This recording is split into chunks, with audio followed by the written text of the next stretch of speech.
syndrome, which could be meningitis or it might not be. It could be a hemorrhage inside the ventricles of the brain, for instance. Could also cause the meningeal syndrome, so it doesn't necessarily have to be meningitis.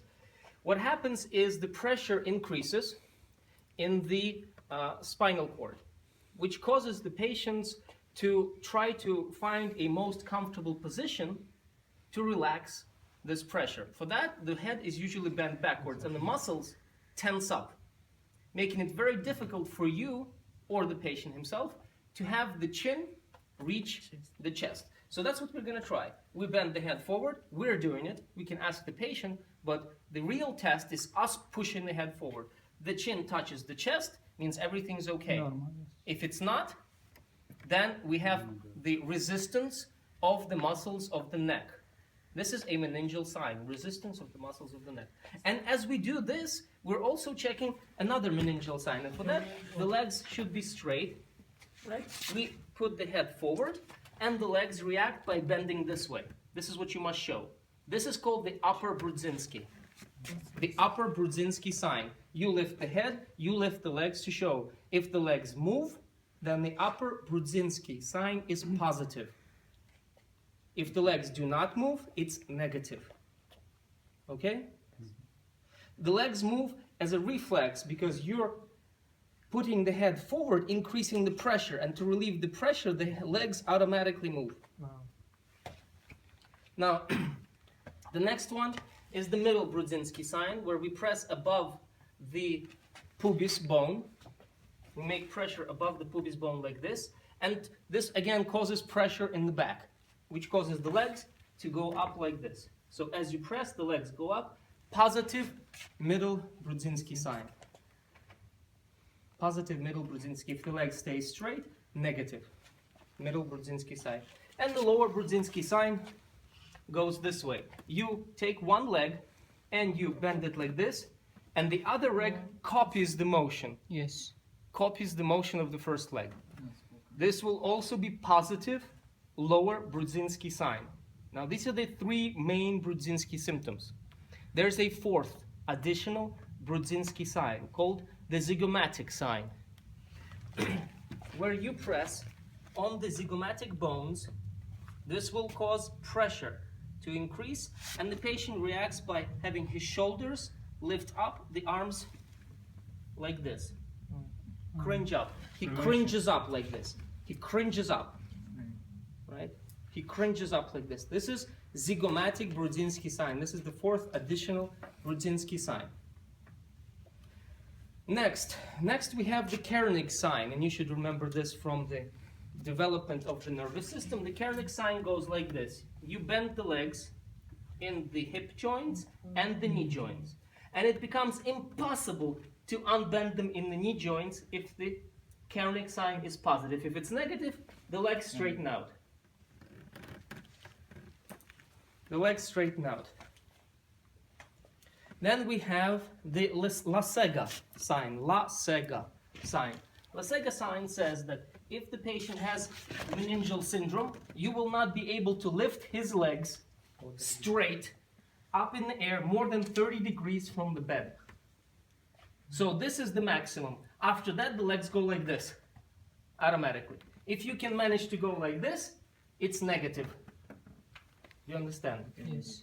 That is the Lasega sign. Now, all of these signs are okay to check. The problem becomes when we have a baby. For a baby, none of these signs are possible to check. Number one, neck muscles. A small baby who is 2 weeks old, 3 weeks old, right? Maybe a month old, has not yet learned to hold his neck. So his muscles are very weak.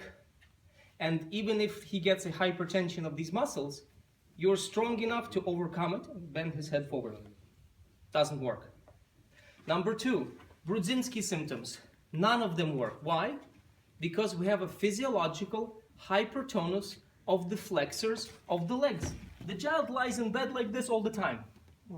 His legs are not in any other way. They're always like this, up to 4 months. So it would be pointless to try to unbend them. Right? Therefore, Kernig sign is also impossible to check. It is physiological up to 4 months. Because 4 months is the time when the physiological hypertonus of the lower extremities disappears. Once it's gone, and the child lies like this in bed, you can start checking. Kernick sign, Brudzinski sign. Zygomatic sign also impossible to check up to 3-4 months. Physiological hypertonus of the upper flexors. The child lies in bed like this. He's always like this. You press, nothing happens. Yes. Because he's always like this. So for small babies, we have other meningeal signs. Number 1, the fontanelle.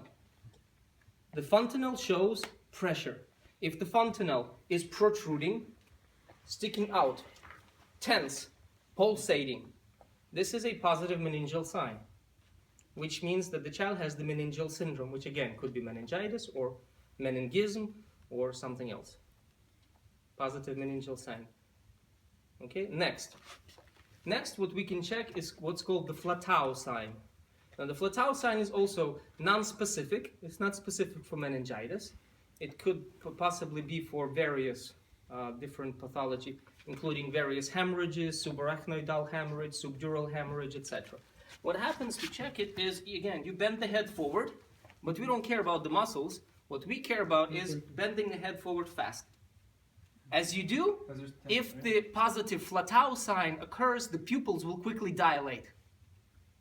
So the positive Flatau is the quick dilation of the pupils after a quick bending of the head forward. Understand? You bend the head forward quickly and the pupils dilate. This is a positive Flatau sign. Again, it's not specific for meningitis, but it can be used to identify meningitis in newborns. And finally, what we have is called the Lesage sign. Do not confuse with Lasega. Lasega is bending straight legs up. Lesage sign is for babies. You hold up the baby under the arms, and you quickly bring him up and quickly put him down. What happens is when you bring him up, the child, or bend him down, bend the legs, but they're always bent. Right? So what happens is he doesn't just bend them, but presses this part of the leg against the abdomen, like this. Normally it will go up like this. That's it, 45 degrees. In this case it will be like this, completely pressed against the abdomen. Then the Lesage sign is positive. Questions on the nervous system? Okay? Okay.